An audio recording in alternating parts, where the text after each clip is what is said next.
Hello everyone, welcome to my new blog. साथियों, बाबा साहब doctor Bhimrao Ambedkar ji की 134वीं जयंती में हमने कैसे शिरकत की, इस ब्लॉग में हम यह दिखाएंगे साथियों।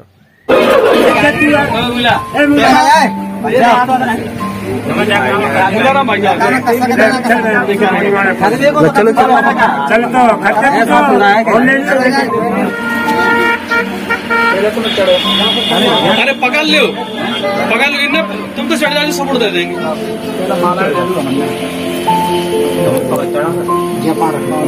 आप ऊपर पाँव धरो, बताओ कैसे हो सर। देखो मूर्ति लंबी है, तो जब माला डालनी है तो बिल्कुल करना पड़ेगा। हेलो, नेको डार अरे नेक ऊंचो और नेक और ऊंचे जाते। सर एक मिनट,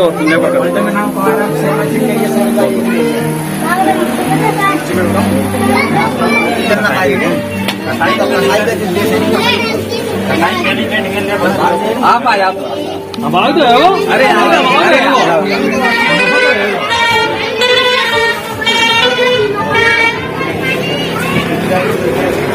ये लोग आप आया सर, हम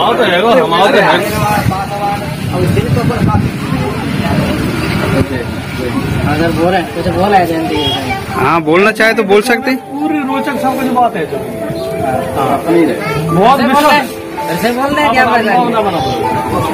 बहुत चर्चा भैया, बहुत चर्चा। सब खड़े नहीं, हाँ सब हो जाओ वीडियो। अब फोटो और क्लिक करके आओ जाओ फोटो। अरे कम से कम 2-5 मिनट की तो बना दो। बस बहुत है भैया, फोटो ले लो। फोटो आज गतिविधि में आप भाग ले करें, सही में वो कहेंगे जिम्मेदारी सब रहे थे। मैं तो सही बात है, लेकिन क्या है कि कहीं न कहीं ये जिंदगी ऐसी नहीं जाएगी, जिम्मेदारी नहीं पर 4 आदमी समाज से अपना परिचय होना चाहिए। बिल्कुल सही। तो थोड़ा सा आप परेशानी का थोड़ा सा तुम्हें पता चल रहा है। तो मूल्यांकन कार्य ऐसा है कि मैंने हॉस्पिटल से पर्ची कटाई है, फिर भी मुझे साइन करने के लिए पहुंचना पड़ेगा। मूल्यांकन कार्य में बिल्कुल छुट्टी नहीं रहती है। आज के बारे में ना कह रहा हूँ, आज के बारे में ना करें, लेकिन वैसे आगे के लिए बोल रहा हूँ। फिर क्या है, पिताजी है तो थोड़ा सा मैं इसलिए आलस कर जाता हूँ। 90% जीवन अपने जो मानो 10%। हाँ बिल्कुल सही नहीं, चक्कर समाजकार के लिए जरूरी है। उस घर से बिलोंग करते हैं कि आपके पापा नहीं, लेकिन जो आपके जो बाबा थे वास्तव में मजाक नहीं। जब मैं चुनाव लड़ो नहीं तो जा क्षेत्र में जो कहते कि यार लाल पर नेता हो तो कुछ अलग ही हिसाब हो। सही में तो कुछ तो मार्का होता है जो मजाक नहीं, कुछ खर्च किया है। तो जी क्या है कि आप उस घर को बिलोंग करते हैं कि जिसका एक बैकग्राउंड रहा है सामाजिक। ये तो हम अपना भी सामाजिक ऐसे भी कहती है कि पहले चर्चा उसके बाद खर्चा, तो बड़ी मुश्किल से बनते पर्चा। सही है सर भाई साहब, तो खर्चा वर्चा तो ये तो कुछ भी नहीं है, कछु ना मेरी बात करना पड़ेगा, कुछ तो करना पड़ेगा। मैं एक बार बताऊँ, वैसे ही मैं जो कह रहा हूँ, देखो साल में 1000 या 2000 रुपए एक सामाजिक भाव में चला जाए, कोई बड़ी बात नहीं है। कोई बड़ी बात नहीं, कुछ नहीं है। 1000-2000 ये कुछ मान ही नहीं रखता है इस चीज में, लेकिन ये है कि समाज का अपना बहुत बड़ा काम बनता है। मायनो तो कुछ ना रहा कभी, पर आदमी के पास भावना बहुत छोटी है। भावना बहुत छोटी। तो वो भावना कैसे बनेगी नेताजी, वो अतर सिंह भाई साहब, वो भावना ऐसे ही बनती है। ये कुंदी रहा है कि हम घर बैठे रहेंगे तो भावना नहीं बनेगी। हमारे सामाजिक गुण कब पैदा होगा जब आने में बैठेंगे तब। कुछ लोग निकल के आने में बैठेंगे तो सामाजिक गुण विकसित हो हमारे अंदर, अदरवाइज सामाजिक गुण हमारे अंदर विकसित नहीं है। ये हमारी एक समाज है। हेलो, और और रोजगार दोनों की व्यवस्था समाज में बनी रहे, रोजगार की भी कोई स्थापित है। और सबसे पहले एकता, क्योंकि दिल मिलने चाहिए। डर तो चाहे कोई भी हो, डर नहीं, दिल मिलने चाहिए। और रास्ता कोई भी हो, अपनों को मंजिल मिलना चाहिए। हमारे समाज में क्या है कि नशा सबसे ज्यादा है। तो आज बाबा साहब की जयंती पर हम इस बात पर प्रकाश डालेंगे कि यह नशा या तो खत्म हो या कम से कम हम कम कर पाए, कम से कम हो जाए, कम कर। ऐसा मैसेज हम दे पाए, क्योंकि आप सभी परिचित हैं इस बुद्ध विहार से लगभग 12 गांव जुड़े हुए हैं और हमारे सामाजिक कार्यकर्ता हैं जयप्रकाश मेघालय जी, जो कई वर्षों से सामाजिक कार्य कर रहे हैं और इनके साथ में हमने भी काम किया। गांव गांव में जाते थे, घूमते थे हम, तो इनसे हमें भी प्रेरणा मिली। तो हमें कुछ ऐसा लगा कि जयप्रकाश जी जितनी मेहनत कर रहे हैं उसमें कहीं न कहीं हमें कमी महसूस होती है, तो उसकी पूर्ति शायद हमसे हो सके तो हम भी करें। इसी प्रकार एक से व्यक्ति 2 होता है और एक 11 भी होते हैं, तो इस प्रकार एकता आती है, संगठन बनता है। तो हमने जो कमी महसूस की उसको हमने मतलब ना कि जयप्रकाश जी के जो सामाजिक कार्य उसमें बाधा उत्पन्न की, जबकि सहयोग प्रदान किया। हमने एक 12 गांव में सर्वे की, मेघालय जी भी जानते होंगे, श्रीमान जी रघुवीर शिक्षक जी हैं, सैदपुर से हैं, ये भी जानते होंगे। तो वो सर्वे में हमने पाया कि सबसे ज्यादा नशा है हमारे समाज में। हमारी जितनी जनसंख्या है उस पर 23% नशा करने वाले लोग हैं और जबकि शिक्षा का स्तर है वो 9% ही है। तो हम शिक्षा से, सामाजिक कार्य से भी चेतना बढ़ती है और शिक्षा से तो ये मान लो कि समूल परिवर्तन होता है। तो हमें इस ओर बढ़ना चाहिए। जो सक्षम है, शिक्षित हैं, संपन्न हैं, समझदार हैं, उनको भी अपन से कमजोर वालों को साथ लेना पड़ेगा। कमजोर वाले जहाँ वो चाहे शिक्षा से हो, चाहे धन से हो, चाहे विचारों से हो, उनको भी कर्मचारियों को अपने साधारण जनों से भी संपर्क स्थापित करके एकता के सूत्र में बांधना पड़ेगा, तब कहीं संगठन की मजबूती बनेगी। इन्होंने बोला कि मतलब एकता साथ लेकर के चलना पड़ेगा तभी एकता आएगी। लेकिन ये है कि एक व्यक्ति अधिक लोगों का काम नहीं कर सकता, तो उसके लिए ये है कि जिस व्यक्ति की जितनी क्षमता है उस क्षमता से उतना काम करे और जितना जानता है, जैसा जानता है वैसा काम करे, लेकिन दूसरे के काम को प्रभावित न करे। तो इस प्रकार एकता आ सकती है।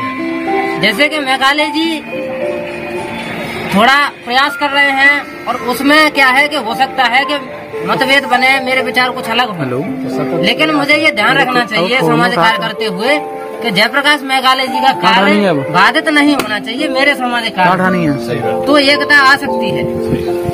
अन्यथा क्या है कि एक व्यक्ति मतलब जुताई कर रहा है, एक पटेला दे रहा है, ऐसी स्थिति में नदियाँ है ना उछल कूद करते हैं और बाढ़ आ जाए तो समुद्र में मिल जाए, लेकिन समुद्र की लाइफ में ठहराव होता है, उसको रुका हुआ पानी बोलते हैं। तो क्या है कि यदि आप सोशल वर्क करना चाहते हैं कुछ, तो आप समुद्र होना चाहिए। ये फर्स्ट गुण है। क्या है कि आप कहीं जाएंगे, हम लोग भी गए ना कई जगह, तो आप यकीन नहीं मानोगे, क्योंकि मैं ऐसे व्यक्तिगत संपन्न घर से हूँ, जो चीज़ मैंने नहीं देखी। जब वही करे हुए जाते हैं, जी आप भी गए हमारे साथ, तो भाई साहब ऐसा भीख मांगे हुए जाते हैं नहीं, जैसे जो अनुभव हमने किया न देखते भीतर कौन आया रहेगा। कई लोग तो ये जाते आया रहूँ भीतर हो जाते निकलते। एक आदमी ने, तो हमने एक शिक्षित आदमी ने कैलाश में आरोपी लगाया। अच्छा होता है नाम अपन ना लेता हूँ, आरोप लगाया था। और ऐसे इस प्रकार की बहुत सारी चीज़ अपन ने झेलनी पड़ी, ठीक है। इसके बावजूद भी यहाँ की जो स्थानीय जो बंदे हैं, बंदे तो सीधे पंचल पैसा कह रहे हो के माध्यम, तो कुल मिला के ये है कि आपको समुद्र बनना पड़ेगा, तो आप सोशल वर्क कर पाएंगे। यदि आप समुद्र नहीं बनेंगे तो सोशल वर्क आप कोई भी नहीं कर पाएंगे। करना है तो सोशल वर्क ये सही कही है। अच्छा, ये आपको अपने अंदर हर तरह से ठहराव लाना पड़ेगा कि आप फाइनेंशियली भी दे सकते हैं। यानी कि देखो खुद जाएगा तो पेट्रोल तो जलेगी आप, है ना। आप किसी पे डिपेंड नहीं हो सकते कि मैं सामाजिक काम करूं तो मेरे 15 अप्रैल में, लेकिन आपको समुद्र बनना पड़ेगा संजय। आपको क्या बुराई मिलेगी, तमाम वाली सब चीज झेलना पड़ेगी, समझ नहीं पड़ती। अच्छा गहराई आपके अंदर बहुत होना चाहिए, तो आप कर पाएंगे, या मैं कर पाऊंगा, अदरवाइज हम लोग नहीं कर पाएंगे। तो जरूरत चालू जैसा कि आपका कहना है कि नशा मुक्त लोगों को कैसे बनाया जाए, कैसे किया जाए, क्या उपाय किए जाए समाज में जिससे वो नशे को छोड़ दें। सबसे बड़ी बात तो ये है कि हम नशे की हानियां बताएंगे लोगों को। वो तो बंगलों का तो है, हाँ? नशा करने वाले को मालूम खा रहे हैं, इनको पता है, सीढ़ियों को पता है कि इससे क्या नुकसान है मुझे। वो अपनी मोड़ी की साइड करे हुए पहले आप मेरे को पूरा सुन लें, फिर उस पर चर्चा विस्तृत हो सकती है। हाँ सही है, ऑप्शन खड़े नहीं करेंगे। बिल्कुल शॉर्ट में ही करेंगे। सही है, तो चला पहले तो हम ये है कि नशे की हानियां बताएं। बिल्कुल सही है। हम ये गारंटी नहीं लेते कि सभी लोगों को हम नशा मुक्त कर देंगे। हाँ सही है। लेकिन ऐसा करने से हमें आत्मिक संतुष्टि मिलेगी कि हम इस क्षेत्र में काम कर रहे हैं। यही हमारा उद्देश्य है, क्योंकि बाबा साहब भीमराव अम्बेडकर जी ने बुद्ध का धम्म अपनाया था और उसमें पंचशील थे, उसमें नशा व्रत रहने का भी एक संकल्प है। तो हम उस क्षेत्र में अपना योगदान दे रहे हैं। ठीक है। और इसी प्रकार जो व्यक्ति नशे से निकलना चाहता है, वास्तव में उन्नति करना चाहता है, वो निकल जाएगा। हम सभी को नशा मुक्त नहीं कर सकते। पहला लाभ तो इसका ये है, अपन चेतना बढ़ाएंगे। लेकिन तरीका, नशा मुक्त करने का तरीका है और इसका लाभ भी है ये कि हम उन्नति कर पाएंगे। ये एक लाभ भी है। एक व्यक्ति निकल जाएगा जो निकलना चाहता है। 10 लोगों को हम बता रहे हैं, हम नशे की हानियां बता रहे हैं।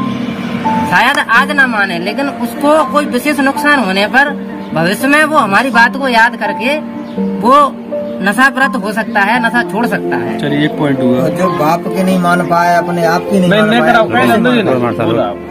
हाँ, अब दूसरी बात यह है कि कई टेक्निक हैं। वैसे तो हमारे समाज में, भारत देश है, उसमें ध्यान की कई टेक्निक हैं, लगभग 108 टेक्निक बताई जाती है। लेकिन मैंने प्रैक्टिकली यह प्रूव किया है कि लोगों को ध्यान की विधि से नशा मुक्त किया जा सकता है। और साथियों, जो ध्यान की सबसे अच्छी विधि जो मुझे लगी, जो सहज विधि है, वह विपासना है। और विपासना के द्वारा साथियों हम नशा मुक्त हो सकते हैं और कई प्रकार के विकारों से बच सकते हैं।